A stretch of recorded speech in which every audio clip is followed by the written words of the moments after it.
Buenas tardes. Quien les habla es Jocelyn Valentín, actual delegada base de la Asociación Peruana de Estudiantes de Comunicaciones, base USIL.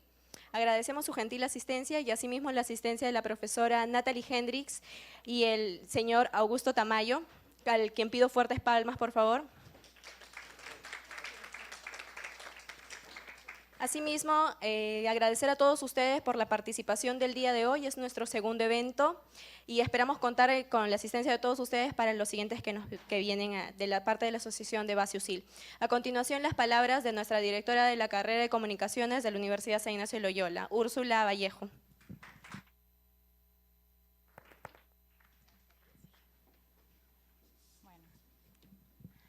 Buenas tardes, estimados alumnos USIL, estimados alumnos de las carreras de comunicaciones de las diferentes universidades, casas de estudio.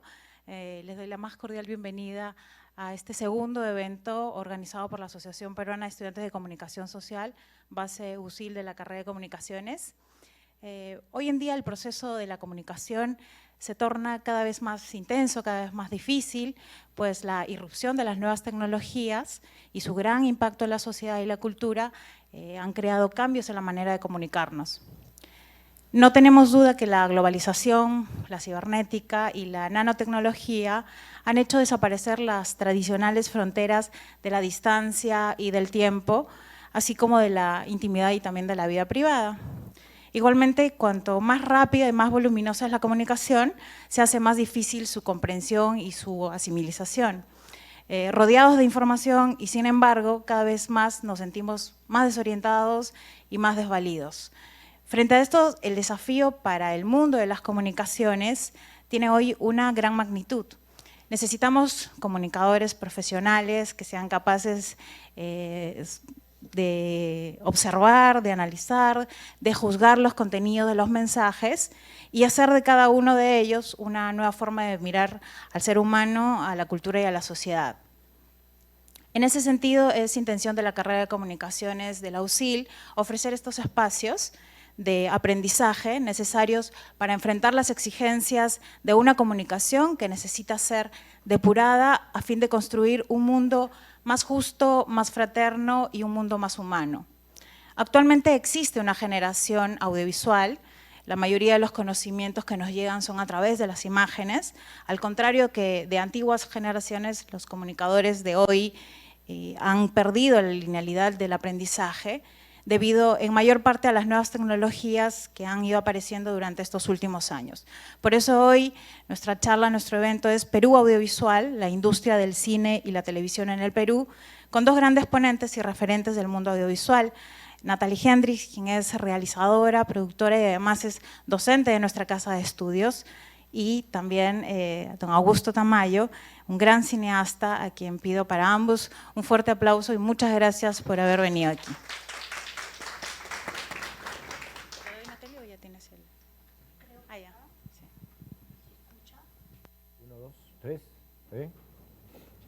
Bien, bueno, buenas tardes. En primer lugar, agradecer la gentilísima invitación de la universidad y de la facultad a venir a conversar con ustedes. Encantado de estar aquí y conversar, porque va a ser una conversación. Voy a hablar muy poquito para orientar tal vez lo que puede ser después la conversación con todos ustedes. Este año yo cumplo 41 años de realizador audiovisual.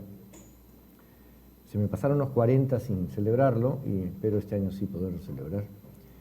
Y como ha dicho la señora directora, bueno, yo soy testigo presencial de ese proceso de progresiva dificultad que ha ido tomando en general el mundo, pero como dice ella, el mundo de las comunicaciones. Yo comencé a hacer cine, comencé haciendo crítica en realidad, pero la abandoné porque me di cuenta rápidamente que no quería pasarme la vida comentando la obra ajena, sino quería tener una obra personal, buena o mala. En el año 74, por un lado era una aventura iniciarse en esto, como sigue siéndolo. Había una ley que se acababa de promulgar en el año 72, de promoción del cine. Era la primera ley que se había promulgado realmente eficaz para promover, incentivar la producción cinematográfica en el Perú. Entonces pudo haber, no sé si ustedes han oído hablar, es una ley de promoción muy importante. En realidad el cine peruano hoy existe y me atrevería a decir que gran parte de la producción documental y hasta parte de la televisiva existe gracias a esa ley. Esa ley funciona durante 20 años, en 1992 es derogada, pero es una ley que en realidad forma al Perú en el ambiente audiovisual. Antes de eso había habido así esporádicas y un poco eventuales aventuras cinematográficas, había una televisión, sí, una televisión ya consolidada, pero esa ley forma no solo a cineastas, forma a gente en el medio cinematográfico, técnicos, que después van a ir a la televisión y que van a crear, repito, digamos, el sector audiovisual. Y yo me atrevo a decir, y lo digo en un libro sobre la historia de la industria del cine que está por publicarse, que en realidad es esa ley, en gran medida, y la actividad que comienza a generarse en el año 72, que propicia las facultades de comunicación, porque no habría facultad de comunicación si no había dónde ir a trabajar. Entonces, en realidad yo le asigno una gran importancia a esa ley. Yo le tengo que asignar personalmente, porque gracias a ella yo me inicié como realizador cinematográfico, primero como fui contratado por la empresa que hizo el primer largo dentro de esa ley, que le hizo un cineasta que está todavía en actividad, que es Francisco Lombardi, y me llamó como director de arte. Entonces tengo el relativo, porque solo relativo, merecimiento de ser el primer director de arte del cine peruano, porque antes de eso no se hablaba en términos de dirección de arte, cosa que ahora se hace normalmente. Entonces, me inicio ese año y desde entonces hasta ahora me he mantenido en el área audiovisual, he hecho algunas otras cosas, y solo voy a sintetizar las cosas que he hecho como profesional para después conversar con ustedes, porque a partir de eso de repente a ustedes se les puede ocurrir qué preguntas hacerle a esta persona que tiene esa edad, que ha cumplido esos años en el cine y que ha hecho esas funciones. Yo me inicié, como he dicho, como director de arte, pasé a ser documentalista, fui guionista de largometrajes, fui guionista de 2 largometrajes de la década del 70, hice documentales, hice 5 documentales hasta el año 70 y hasta el año 80, dirigí un largometraje el año 78, me fui un par de años una beca a estudiar cine en una escuela en Londres, regresé y en el momento en que regresé la televisión peruana estaba queriendo como renovarse y llamaron a varios cineastas a que lleváramos proyectos y lleváramos también otra actitud en ese momento nueva en la realización de televisión en el Perú. Hice guiones de varios programas de televisión y participé en la dirección y guión de 2 series de televisión que fueron exitosas, comienzos de los 80. Una se llamó Gamboa, otra se llamó Carmín, que fue una telenovela muy exitosa. A nivel mundial se vendió por todos lados, producía los primeros años del 80. Y a partir de ahí, bueno, he hecho varias cosas en el audiovisual, seguí haciendo televisión, he producido y dirigido varias telenovelas, he hecho varias miniseries, he trabajado en 14 largometrajes en distintas funciones, porque en la escuela esta yo me formé como editor, como guionista, como director, entonces he sido todas esas cosas, además de director de arte y productor.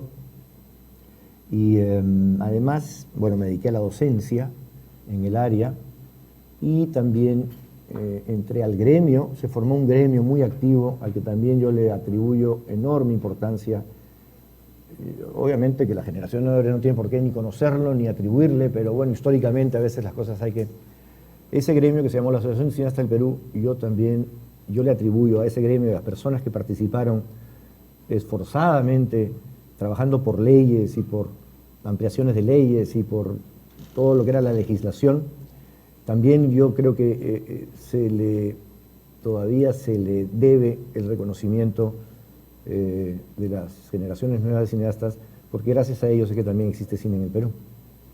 Esa ley en un momento dado se derogó, esta asociación que yo justo, por buena o mala coincidencia, estaba presidiendo, y nos enfrentamos a la derogación de la ley, nos dejó sin En realidad, sin sustento legal, el cine dejó de hacerse y hubo que trabajar para sacar una nueva ley, y eso me embarcó en otra línea de realizador, que fue legislación cinematográfica, que también en la que he participado hasta hace relativamente poco.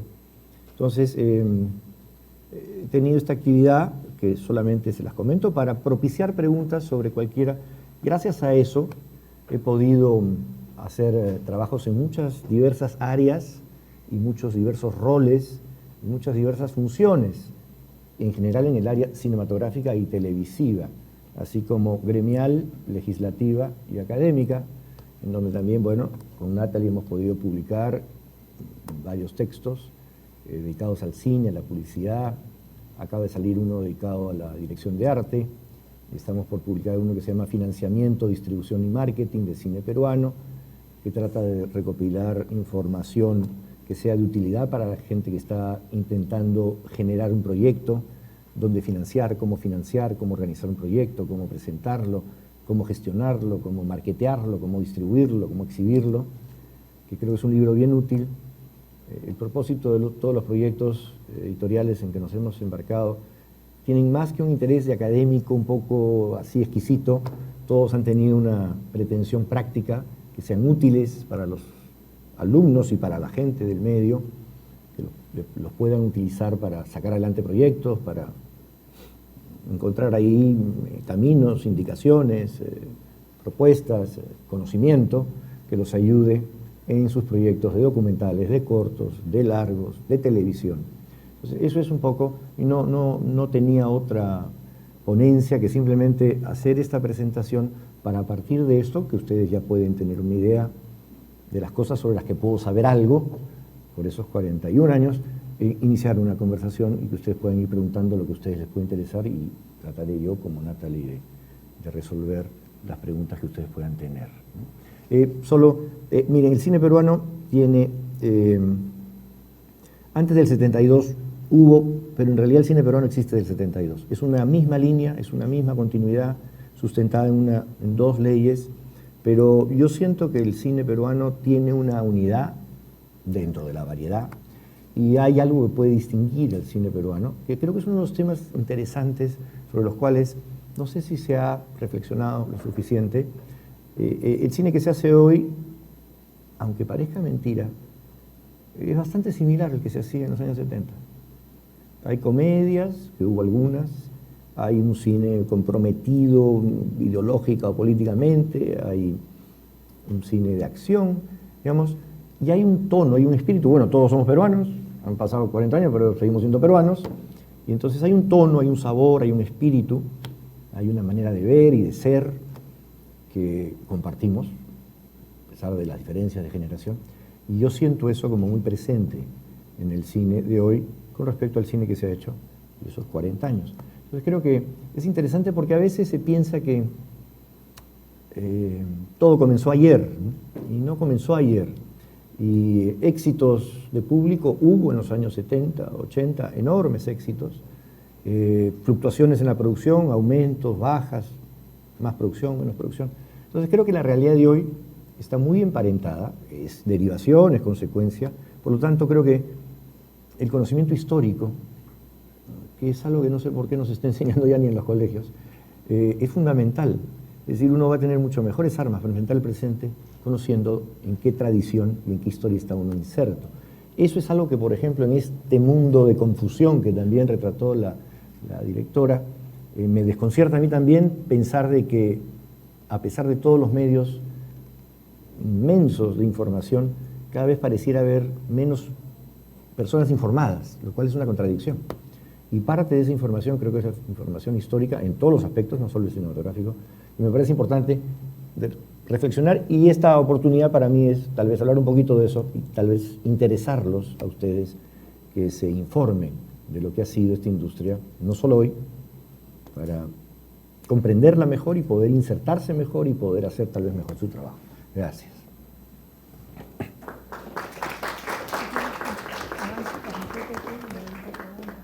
Pero tú vas a comer también. Sí, como soy de la casa, está ahí. ¿Cuál es la diferencia entre producción, difusión del cine y sociedad?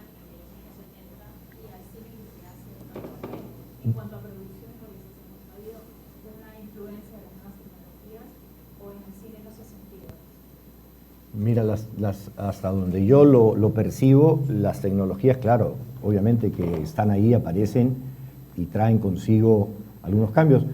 Bueno, la primera fue el formato, es decir, pasar de trabajar en celuloide, en el cine me refiero, de trabajar en celuloide, ahora a trabajar prácticamente en video, ¿no es cierto? Esa produjo una primera transformación importante porque cambió en algo la forma de rodar.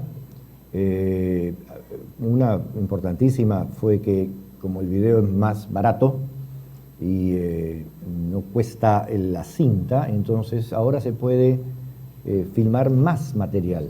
Entonces, esa fue bien importante porque aligeró esa tensión, esa presión porque cada toma que uno hacía era un montón de dinero que se iba en material y después en todos los procesos posteriores de revelado, de copiado, que era también bastante caro.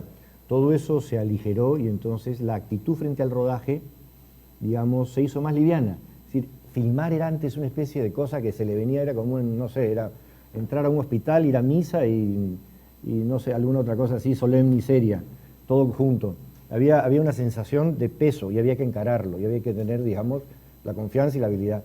Eso se aligeró. Entonces ahora filman con el celular, o sea, eso lo ha hecho pues cotidiano. Los niños, yo tengo sobrinos, nietos que filman, tienen 2 años creo, entonces filman. Entonces, claro, se ha hecho una actividad cotidiana con la cual la persona se familiariza, la idea de tomas, de planos, de encuadres, ya sea porque se educan o simplemente porque desarrollan uno. En términos de la producción misma, o sea, la organización, lo que significa rodar un largo, por ejemplo, para tomarlo como ejemplo, un largo, no, la producción, bueno, ahora se cuenta con computadoras, antes se hacía a mano, las fichas se hacían en fichitas, ahora se pueden tener, pero ese es un cambio de herramienta, y claro, lo aligera, lo permite la comunicación más rápida, el intercambio, pero las labores son más o menos las mismas. Digamos, producir implica los mismos saberes, requiere del mismo tipo de personas, activas, movidas, energéticas, y por parte de los técnicos, bueno, claro, la fotografía puede que ha cambiado un poquito, ahora la pueden ver, antes no la podían ver, tenían que esperar a que el material se revelara, pero la tecnología, digamos, el saber expresivo, el saber estético, el saber artístico, fotográfico, es el mismo, adecuado a otro formato, a otro soporte. Entonces, ha cambiado en lo que ha cambiado en general todo, la rapidez tal vez, la facilidad, el intercambio, pero en términos creativos y en términos concretos de producción, sí, pero yo creo que un productor de esos años, y conozco muchos, actúan ahora con exactamente las mismas prácticas utilizando estas nuevas herramientas. Augusto, justamente has tocado dentro de tu alocución que básicamente no hay mayores cambios con respecto al cine que se hacía en los años 70 con respecto a nuestra actualidad. Pero el entorno sí cambió, es decir, tenemos centros comerciales, tenemos salas de cine, de alguna manera el consumidor tiene vamos a decir, un lugar donde disfrutar del cine muy diferente al pasado, con otras comodidades, con otros precios, un consumidor de repente más exigente, elementos exógenos de esa producción que tú señalas que considero de repente es un reto para la producción. ¿Cómo puede influir ese entorno en el cineasta, en la producción de ustedes? ¿Influyen demasiado o no hay mayor consecuencia en la labor de ustedes? No quiero ser el vocero de lo pasado, no quiero aguar la idea de que el hoy es una cosa de locos, maravillosa, de la que tendremos que agradecer. No quiero ser eso, no lo soy. Pero mira, ¿sabes que el precio de la entrada es exactamente, en términos de los antiguos soles y de los nuevos? Cuando yo iba al cine costaba 15 soles. De los 15 soles que se devaluaron, se convirtieron en intis, en millones de intis y que terminaron los nuevos soles, costaba 15 soles ir al cine cuando yo era chico. Equivalente al dólar, sí, no. El equivalente del dólar ahora sí es más alto. El precio de la entrada llegó a estar en 50, 60, 80 centavos de dólar. Ahora equivale a 5 dólares, 4 dólares, 3 dólares. Entonces sí hay, pero en general eso, el costo de vida sí ha cambiado, ¿no? El número de salas que había antes es mayor de la que hay ahora. En Lima en una época hubo cerca de 500 salas de cine. y eran salas de cines inmensas, era una sola sala. Ese formato sí murió en el mundo entero. Era de un solo cine que pasaba una sola película en 3 funciones, no resultó rentable. Para los primeros que no resultó rentable fueron para los americanos. Para nosotros, en el momento de la crisis norteamericana, fue peor porque nosotros estábamos, mientras ellos estaban en crisis solo del cine, nosotros estábamos en una crisis económica espantosa, ya la década de los 80, con inflaciones de 1.000.000%, y con el terrorismo desbocado, con lo cual el espectáculo cinematográfico prácticamente quebró. Entonces la revolución que trajeron la sala de cine y las multisalas fue importante en los Estados Unidos y acá también, porque reavivó la posibilidad de ir al cine, ofrecía esta variedad, podía uno ir a un sitio y encontrar 12 películas distintas en 7 horarios cada una. Entonces se ha facilitado, al consumidor se le ha facilitado el ir al cine. Pero en términos, por ejemplo, de asistencia, al cine en la década de 80 iba 1 millón de espectadores. Y ahora las películas, hoy día, con las salas, las multisalas, digamos, 1 millón es el...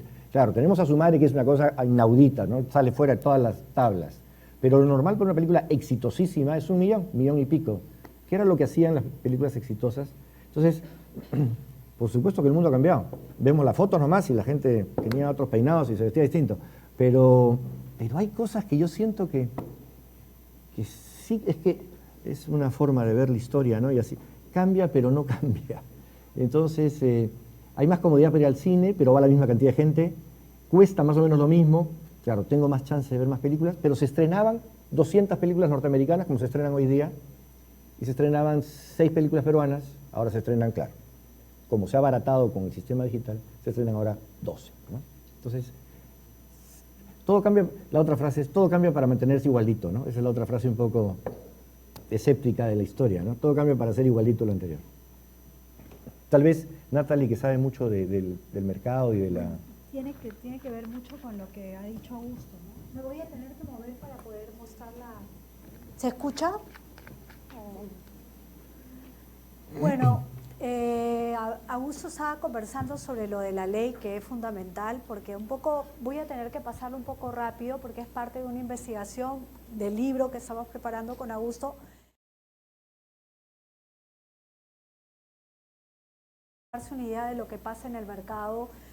A veces hay esa idea de que, uy, el Perú, pero no es así. Todo lo que pasa acá es un reflejo de lo que pasa en el mundo, y la situación del cine hoy en día en el Perú como mercado es muy buena, porque ha crecido. Ahora, dentro de ese crecimiento, ¿cómo el cine peruano se está comportando? Entonces, un poco voy a ir con los puntos más importantes. Ustedes saben que hay 4 aspectos importantes para considerar en el cine. Uno es el financiamiento a través del Ministerio de Cultura, que Cultura tiene una dirección que se llama la Dirección del Audiovisual, que maneja el tema del cine, y ese manejo del cine no sería posible si es que no existiera una ley. Y esta ley, que fue la que Augusto mencionó, la 19327, con el gobierno de Fujimori se derogó, y luego, gracias a la sociedad civil, a toda la gente de afuera, o sea, a ustedes que quieren hacer cine, a nosotros en su momento, a Augusto en su momento, todos, peleamos para que se diera una nueva ley, que es esta, la 26370. ¿Por qué insistimos tanto con la ley? Porque si no hay ley, no habría cine peruano, prácticamente, así de simple. Y eso es igual acá en el Perú, como en América Latina, como en Europa y en el mundo entero. Y bueno, de acá hay otros ítems más también que les mencionaré más adelante. Podemos ir por favor con el siguiente. Otro tema importante es entender el mercado, las cifras, los números, entender qué implica la distribución y la exhibición de una película, que lo voy a tratar más adelante, y el tema del marketing, cómo vender un producto, porque tú haces una película no para guardarla debajo de tu almohada, sino para que tenga una posibilidad de vida, ¿no? Independientemente de que sea una película comercial o una película chiquita, cada película va a tener su propio espacio para poder difundirse, ¿ok? Entonces tampoco hay que tener la idea, uy, solamente hay que hacer cine comercial, no es así, hay que hacer las películas que a uno le interese contar, narrar y darles la mejor vida posible para que el espectador, para que esté en festivales, en mercados de cine. Voy avanzando con los gráficos, un poquito viendo los gráficos que son más visuales. Bueno, India, por la cantidad de la población que hay, pues es el mercado más importante en el mundo. Continúa Estados Unidos, China, México, que es el cuarto mercado más importante en cuanto a consumo cinematográfico, o sea, la gente va mucho a ver cine, su cine y el cine extranjero y su cine también. Corea del Sur, Francia, Rusia, Reino Unido, Japón y otro país importante por la cantidad de población, Brasil, ¿no? Entonces la línea, bueno, no sé si la llegan a visualizar, pero hasta el 2013 sigue manteniéndose hoy en el 2014 también esta proporción de los mercados. ¿Qué es lo que está pasando en el mundo? Lamentablemente es una realidad que le pasa a todos los continentes, a todos los mercados, que la mayoría de la producción corresponde al consumo del cine americano. O sea, de la repartición de la torta, el 84% tiene que ver con películas americanas, producidas en la industria. Y un 12% es para la producción local de cada país. Y ese pequeño 4% a otras películas. En nuestro caso, prácticamente también tenemos el 80% de consumo de cine americano, Avengers, terremotos, en fin, todas las películas grandes y también comedias.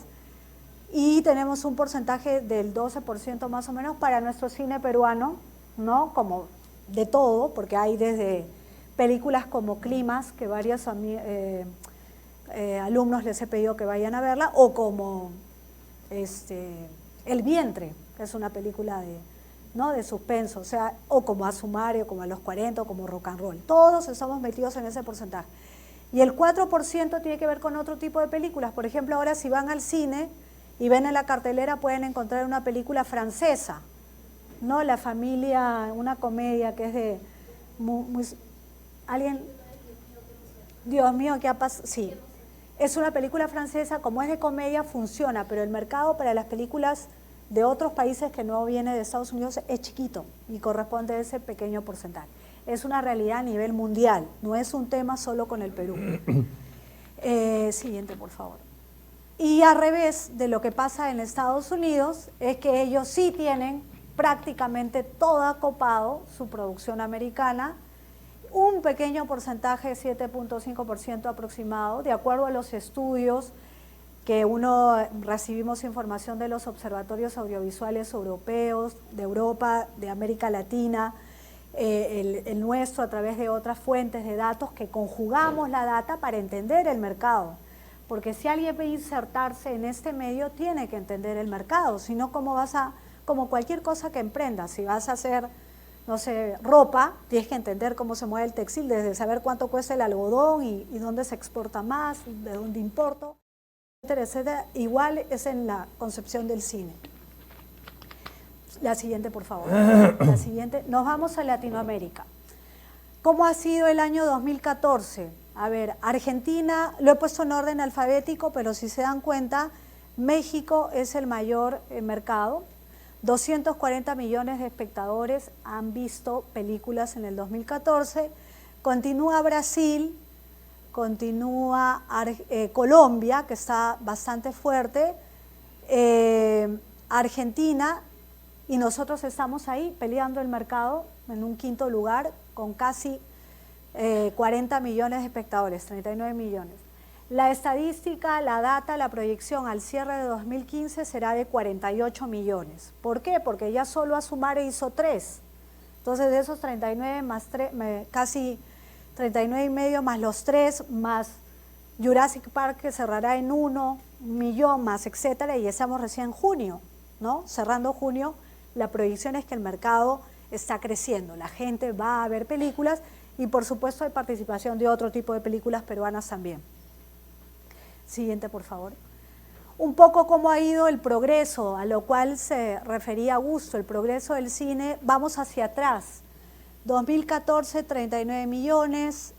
La siguiente, por favor. 2013, 34 en el Perú. Si vemos el cuadrito del Perú. Siguiente, por favor. 2012, 31.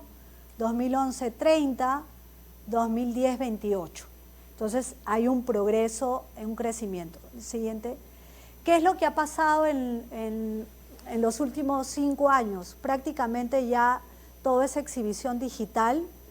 Antes antes era con proyectores de cine y ahora todo es digital, computarizado, con proyectores muy luminosos, no son simples proyectores, son proyectores profesionales para salas de cine. Siguiente, por favor. La siguiente.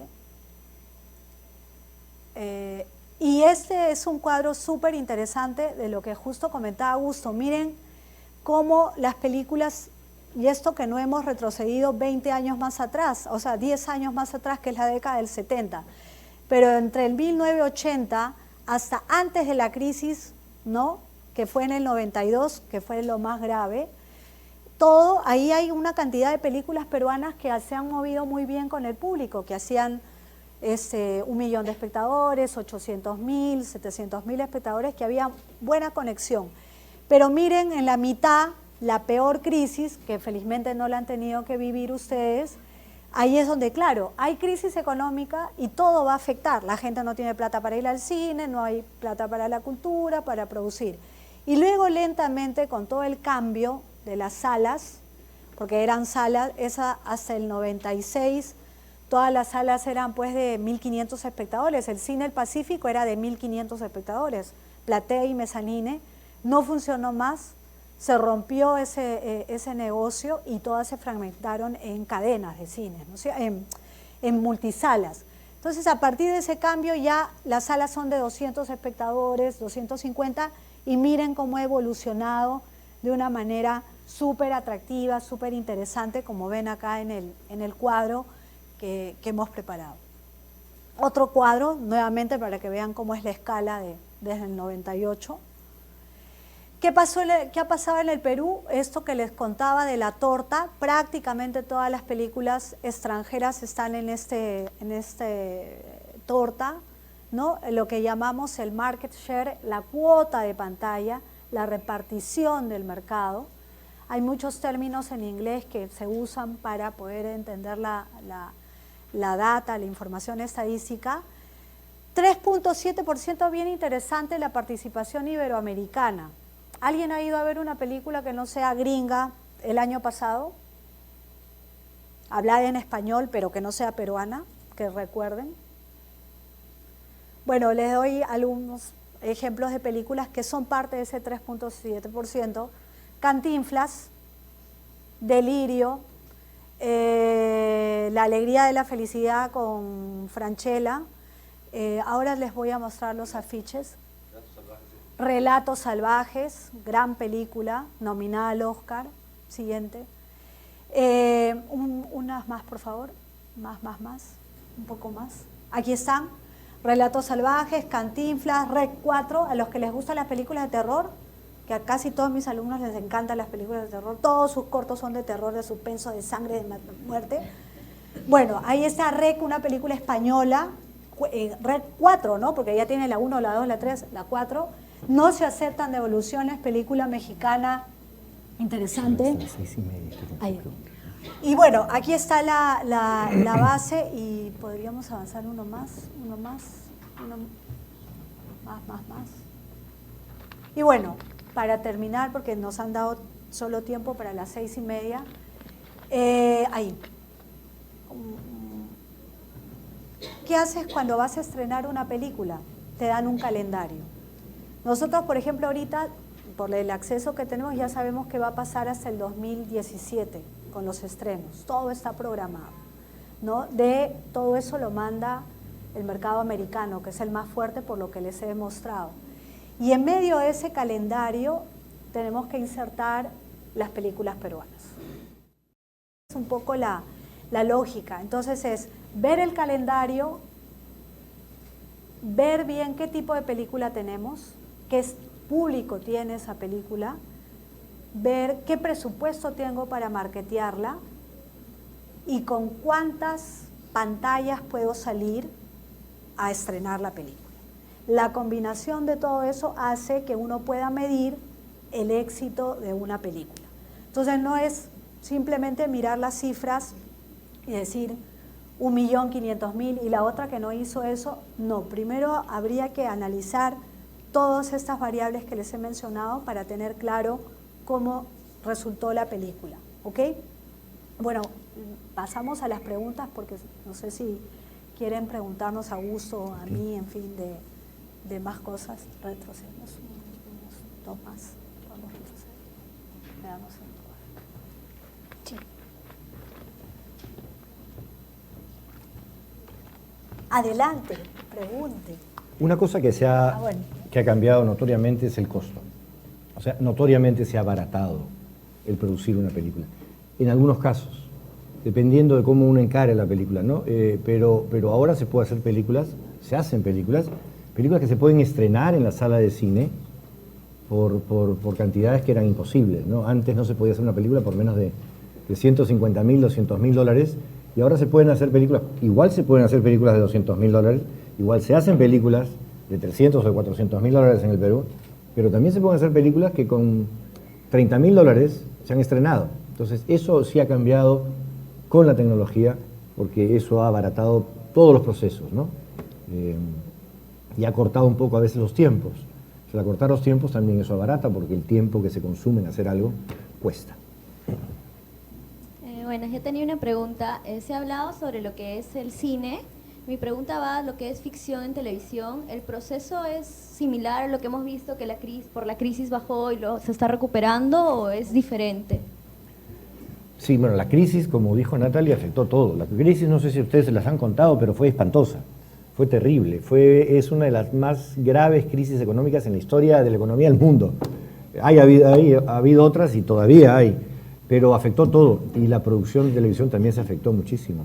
La década del 90, la primera mitad del 90 fue una mitad de década perdida en el Perú en general.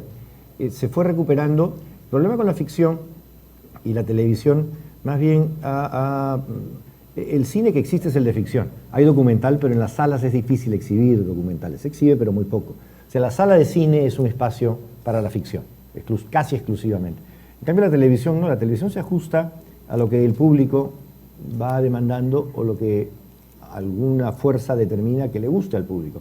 Entonces, la ficción en televisión ha ido pasando, y en los últimos años eso se ha intensificado por una especie así de onda, de sub y baja, impresionante, en el que se ha pasado a querer hacer mucha ficción y se producía mucho, y se producían miniseries y telenovelas, y prácticamente ya no había ni actores ni técnicos para poder producir un programa más de ficción en televisión, y después de repente surgen las olas que generalmente vienen de afuera, porque no es que se crean acá, lamentablemente no es que manejemos ni la inventiva ni la creatividad televisiva, vienen de afuera. Entonces vino la onda de los realities y un concepto distinto de la televisión se impuso acá también, como lo impusieron en el mundo entero, y entonces dejaron de hacer ficción prácticamente. Un montón de gente se quedó sin trabajo.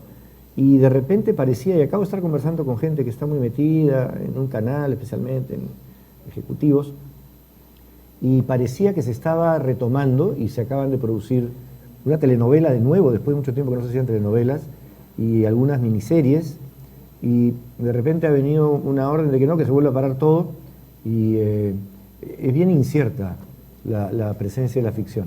O sea, es que como todo tiene que ser medido, y si tiene éxito sí, y si no tiene no, inmediatamente, entonces es complicado, porque entonces no se puede planificar, porque no saben qué giro ni qué vuelta se les ocurre a los canales en función del público, ¿no? Entonces, yo siento, yo por ejemplo, una chica, una exalumna que trajo un material y me decía, ¿qué hago con esto? Porque esto lo puedo convertir serie, miniserie o película. Le digo, claro, parecería que hacer serie sería más fácil, pero nada es fácil, nada es fácil. Y como también dijo la directora, la competencia es terrible, ¿no? La competencia entre ustedes es terrible, porque ahora salen formados en facultades miles, todos los años, miles. Entonces la competencia entre ustedes, me refiero a su generación, es muchísimo más grande que la que había en la mía. Ahora hay 70 proyectos de largos en el Ministerio de Cultura. Cuando yo presenté la primera vez, que presenté en el año 97, habían 12.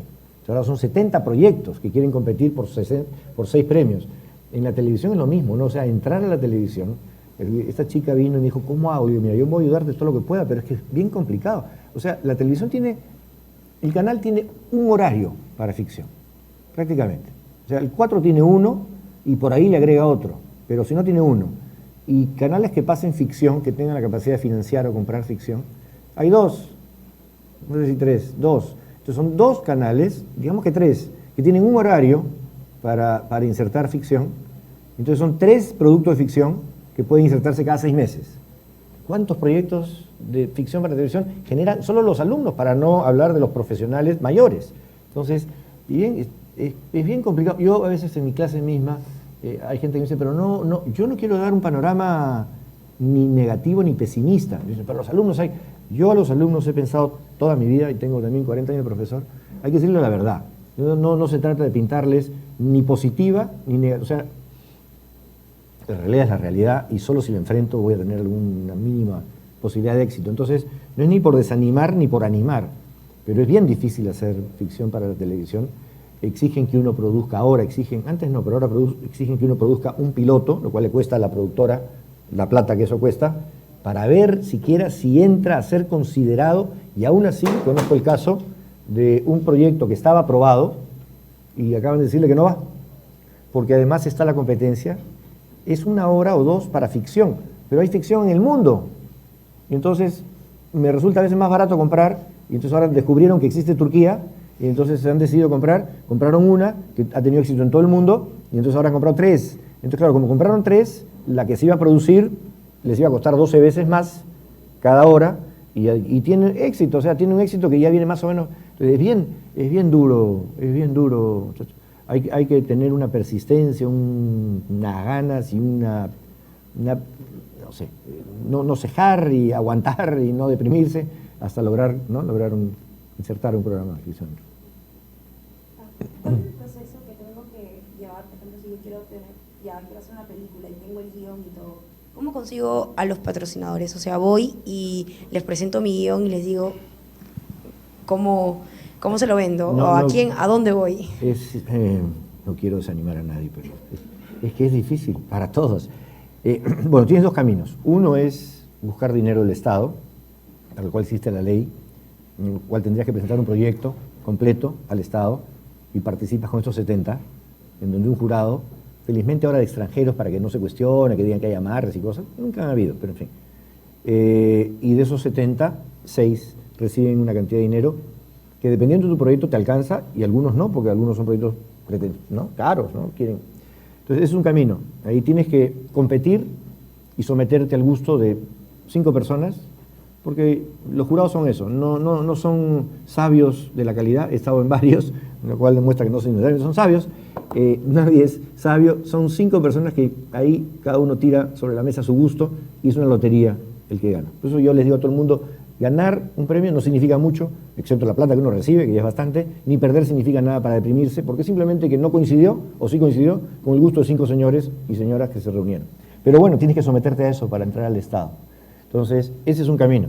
El otro es que tengas el dinero, porque lo heredaste, porque lo tienes, y el otro es buscarlo, pero en el área privada, no en el Estado.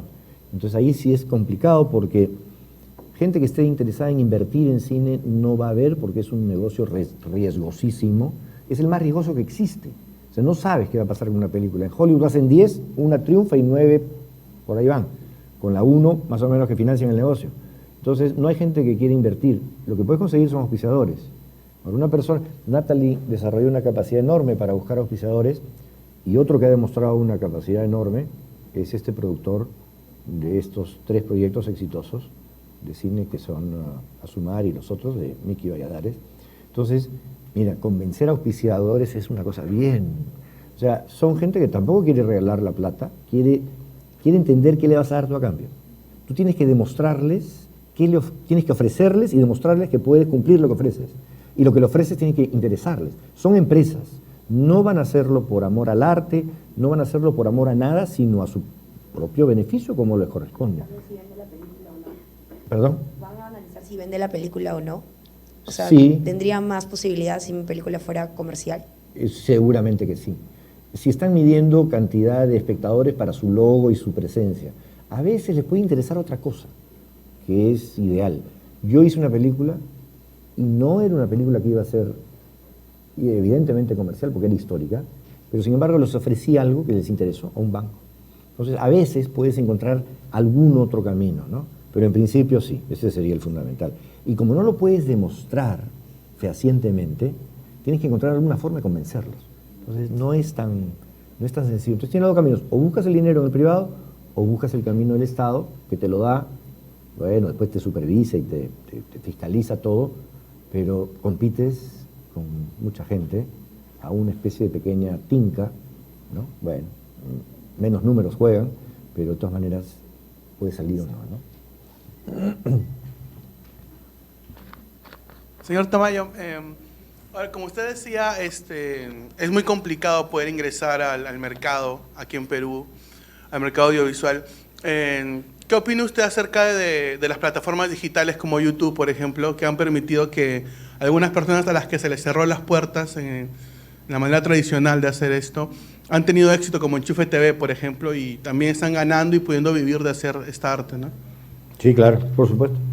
Cuando esta chica que yo menciono se acercó, una de las respuestas fue, mira, tal vez si quieres hacerlo en esos formatos, haz un guión de cine, y si no, el consejo fue, entra a estas formas, ¿no? Estas plataformas, que están todavía en formación en el mundo, ¿ah? Ya hay, claro, pero están todavía formándose. En el Perú también puedes ir un poco por la libre y tú poner pues, tu producto en algún lado, o puedes entrar en plataformas ya organizadas que pueden querer comprarte o darte un porcentaje si es que alguien baja el producto.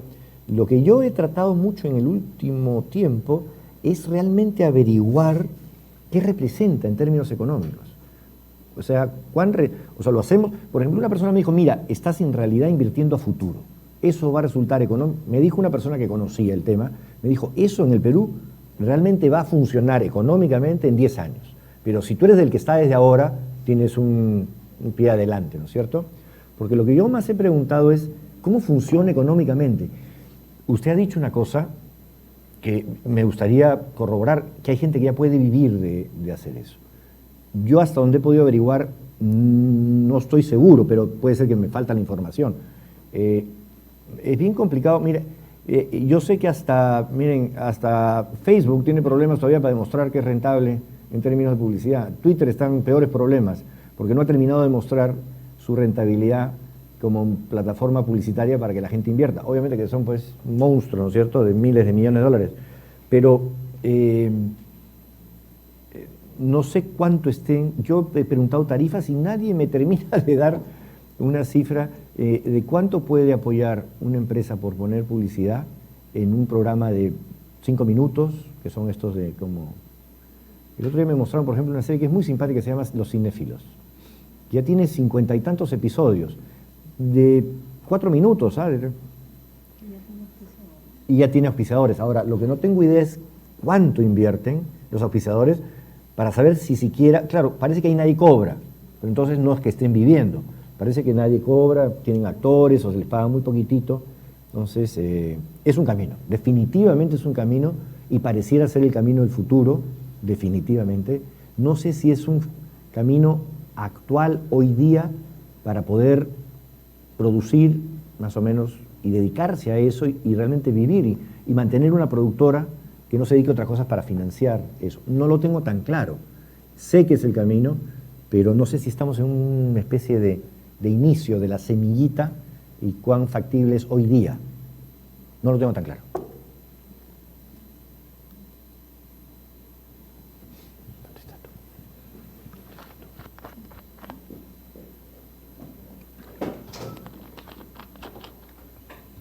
Bueno, es cierto que existen diferentes gustos de cada persona de acuerdo a los géneros del cine, pero digamos, estudiando las cifras, ¿cuál es el género que llama más la atención del público peruano?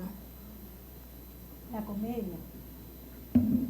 La comedia, el terror que siempre le interesa. Hay un nicho ahí de gente que sigue el terror.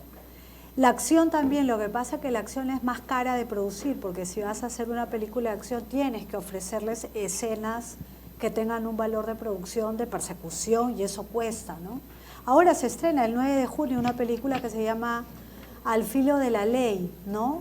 Ojalá, porque me encanta porque es otro género, porque si nos remontamos los últimos 2 años, o estamos viendo terror o estamos viendo comedia. Y no es que las comedias tampoco uno tenga la fórmula clara para que pueda ser de éxito, ¿no? Y las de terror, ¿no? Que hay varias que ustedes deben haber estado al tanto, pero la comedia la comedia y el terror y la acción, pero en menor medida por el tema de los costos, ¿no? Del presupuesto. ¿De películas extranjeras? ¿Cuál es el Las nivel? películas extranjeras también, las películas extranjeras, claro, las americanas vienen con todo, los blockbusters vienen con toda los efectos especiales y la acción, ¿no? Y algunas películas de drama o de suspenso, pero en general, tenía un cuadro ahí para mostrarles, pero la taquilla mundial, por ejemplo, de las películas que más éxito han tenido en el último año, igual acá en el Perú y en América Latina, son Transformers, no sé qué número, 2, 3, 4, yo no sé en qué número de Transformers están, 4, El planeta de los simios, que digamos es un drama, pero de efectos especiales y hay acción, ¿no? Maléfica, ¿no? Que es un drama, pero también con efectos especiales y tiene que ver con Disney y el cuento, ¿no? Otra película interesante es Gone Girl, que es una película que creo que les pedí que la vieran, la traducción Perdida, ¿no es cierto? Que también le ha ido muy bien en el mundo, suspenso, bien trabajado. Animación. La animación, por supuesto, Río 2, todas estas Frozen, ¿no? Es así, rompen taquilla en el mundo, ¿no?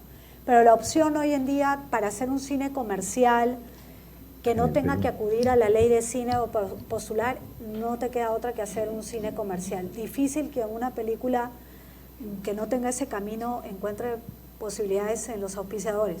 A menos que hagas una combinación como por ejemplo Rock and Roll, que no era una película masiva, porque no tenía un humor, digamos, abierto, así criollamente abierto, que llegara a todos los sectores sociales, pero es interesante porque fue producido por el Estado, o sea, con apoyo del Estado y con inversión privada, con auspicios. Claro, Banco Continental, mixto, eso podría ser un camino, lo que denominamos las películas, digamos, medianas, ¿no? Están los blockbusters, los gigantes, las películas medianas, medium, así como la talla medium, igualito, porque no son ni acá, y las de arte, ¿no? Las art house, como se dice, Climas, Aloft de Claudia Llosa, El Mudo, ¿no? Este estilo de películas más cerradas, que además tienen otro ritmo, más contemplativas, más pasivas, y bueno, y ahí uno tendría que decidir qué es lo que quiere, ¿no? Qué es lo que está buscando. La animación es cara en el Perú también, hacer dibujos animados caro. Mucha máquina, mucho proceso, ¿no? Quería hacer una pregunta. Primero, había leído en una revista, en internet creo que había leído, que la película Asumare un poco que le preocupó al mercado estadounidense porque habían 3 millones de personas habían consumido y era la segunda y como que las películas que ellos estaban invirtiendo, que eran casi, no sé, 5 veces el presupuesto, 6. No, 6, sí, 50 más, veces. creo, más. Sí. Entonces le va a ganar una película de menos presupuesto y eso un poco que le preocupaba y viendo que los países latinoamericanos también veían que esa película había tenido tantos consumidores, entonces quería saber eso, ¿no? O sea, saber si tenía alguna información acerca de eso y si la industria cinematográfica peruana se puede puede crecer más, o no sé cómo ha sido, pero creo que Colombia y Argentina nos llevan más ventaja, más. No tanto, por lo que hemos visto. El mercado, El sin mercado. producción. Bueno, tiene más población también. Ojo que hay que también chequear más población, más dimensión también de todo. Por eso India es el más importante por la población. Pero sinceramente no creo que a Asumare les afecte a los estudios americanos, ¿no? O sea, cada país tiene una película exitosa. Por ejemplo, en Colombia hay una que se llama El Paseo 1, El Paseo 2, El Paseo 3, que es súper, ha hecho también, arrancó con 2 millones, en Argentina ha estado Relatos Salvajes y luego antes de esa El Secreto de sus Ojos, otras películas con Francella de comedia. En Brasil han tenido Tropa de Elite 1, Tropa de Elite 2, en México han tenido Nosotros los Nobles. Entonces cada cinematografía tiene en su momento alguna película que explote, ¿no? Lo de Asumare es un fenómeno y como fenómeno hay que tomarlo.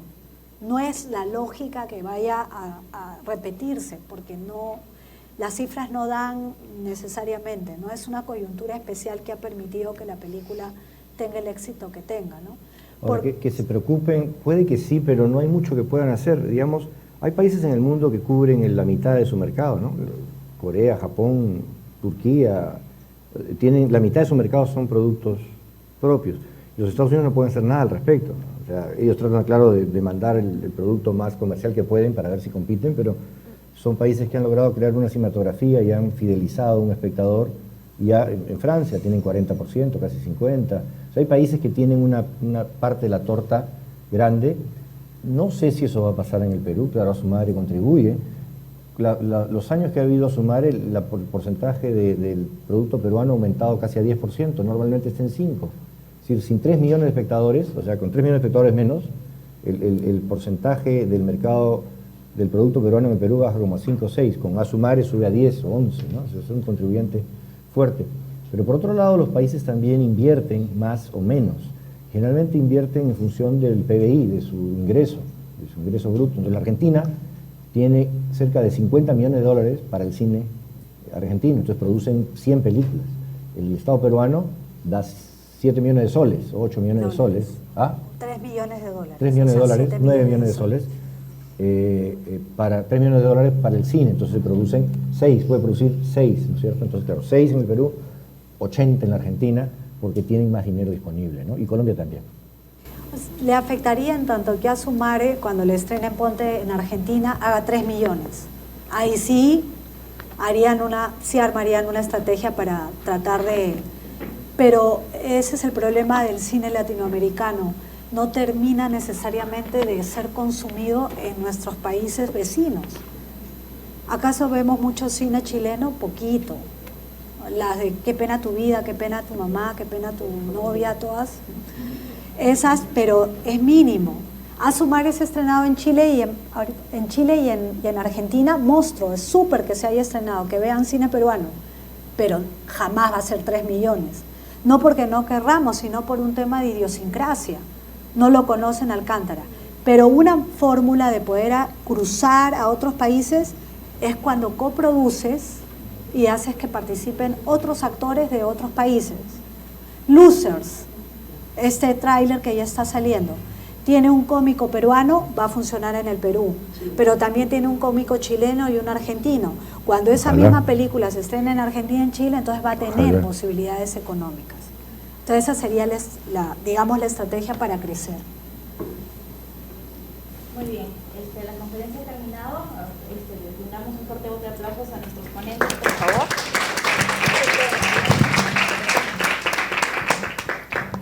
Bueno, gracias por su asistencia. Este evento ha sido organizado por la base Apex USIL.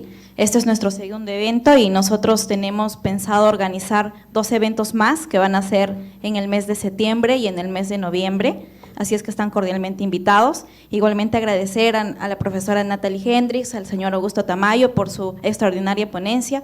Son temas realmente que a nosotros como comunicadores, tanto alumnos internos como externos, son muy importantes saberlos, conocerlos, porque nosotros también vamos a estar inmersos en este medio y tenemos que estar siempre al tanto de lo que actualmente tenemos en nuestro país. Así es que nada, nuevamente agradecerles por su presencia, chicos, a ustedes también.